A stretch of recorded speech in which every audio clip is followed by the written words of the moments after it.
Kala Azar is actually a very neglected tropical disease, mainly because it affects the poorest of the poor in places like South Sudan, Ethiopia, India, Brazil.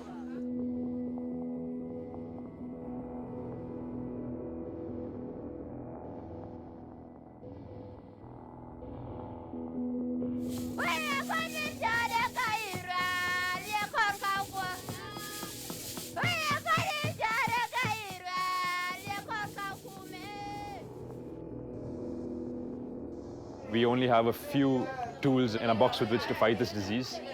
A lot of people are affected, a lot of people are dying. A lot more can be done and should be done. Presently in the hospital in Lair, we're seeing 3 times more admissions for Kala Azar as we did for the same period last year.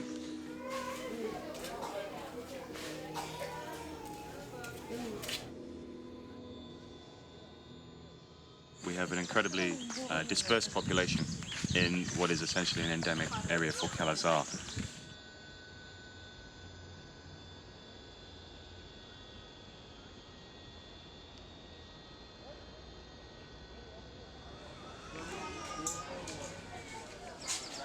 We tested the patient for Kala Azar, brucellosis, hepatitis, everything was possible in our lab. It was all negative.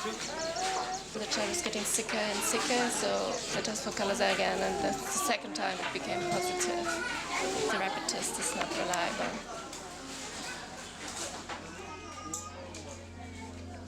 The biggest limitation of this test is we cannot use it for relapse Kala Azar, because once a test comes positive the first time, even if a patient gets a relapse of Kala Azar the second or the third or fourth time, the test will still be positive.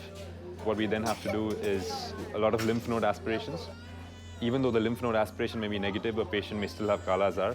So we delay the time by which we get a diagnosis and can start treatment of a patient.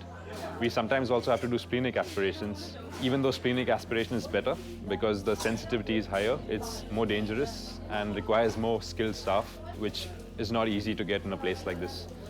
It's a very painful procedure. For the lab tech, like for myself, I don't do it. We ask for a doctor to come and do. With all the complications on the spleen, sometimes it can bring internal bleeding, where a doctor can handle that one best. A lot of research and development is needed to have a test that can be used in every context worldwide, then can be used for all types of Kala Azar cases, for primary diagnosis, for testing the cure of patients, and also in relapse cases.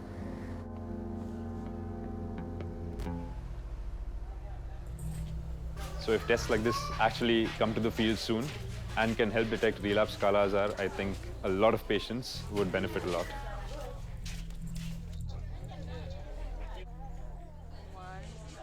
Okay, so yesterday was not a good day.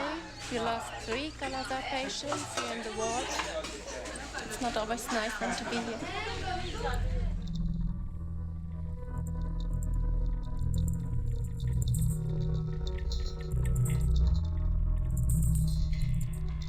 SSG, which is quite a toxic drug, was the mainstay in the treatment of Kala Azar for the past 30 years or so.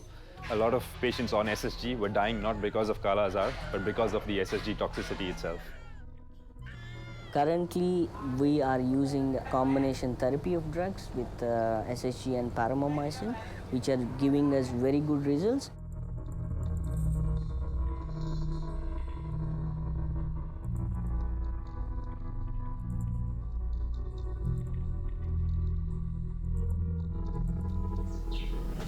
This is the promomycin.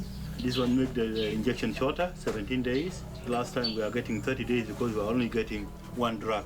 Now they are getting combination drug, making the time of injection shorter.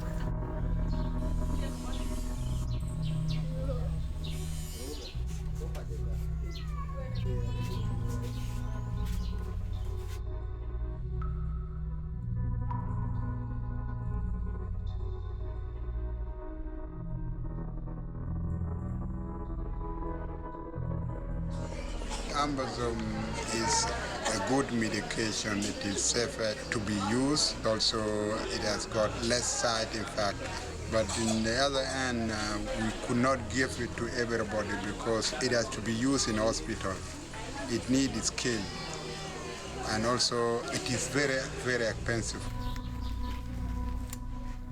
While one drug is more effective, it itself is quite toxic. While the other drug is much safer, its cure rates are not as high as the older drug. While both drugs have their advantages, both of them are not perfect. So I guess we're still looking for newer drugs that can be used for these patients.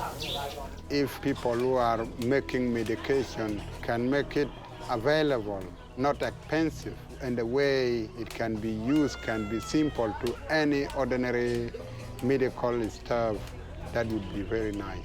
The percentage of HIV co-infection rate is around 4 to 5%. However, we assume that these numbers would be increasing in the coming years. The biggest problem is relapses. It's only a matter of time before patients with Kala-Azar HIV co-infection relapse. Each time they relapse, the drugs are less effective. They've developed resistance to the drugs. Sooner or later, they succumb because we don't have newer drugs available, second or third line drugs.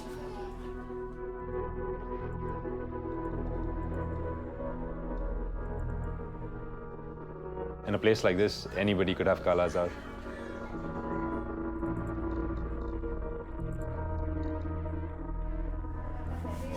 It is a disease that has been neglected, and then people are not taking it seriously. I don't know why.